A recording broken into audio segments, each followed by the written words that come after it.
Evelyn and Thomas had been married for 7 years. From the outside, they looked perfect, the kind of couple people pointed at and whispered, "They're made for each other."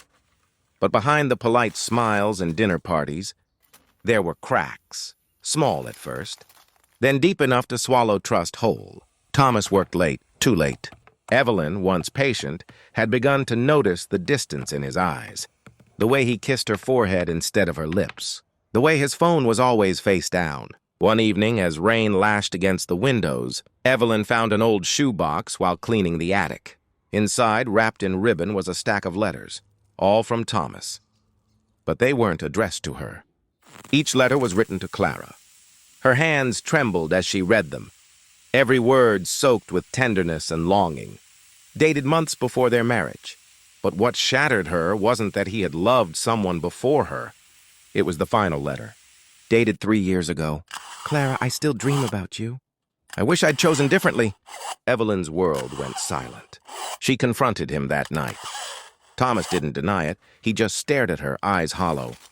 "It was a mistake," he said quietly. "You weren't supposed to find those." But Evelyn's pain wasn't just betrayal, and it was confusion.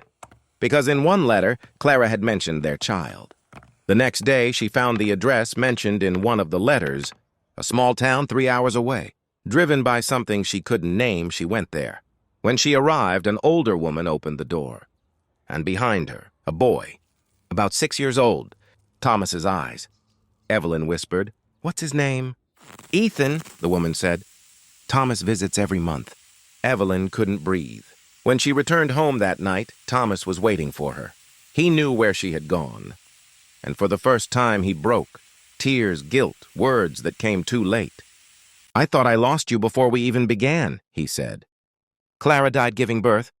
I couldn't let Ethan grow up without knowing his father. But I couldn't tell you. I was afraid you'd leave."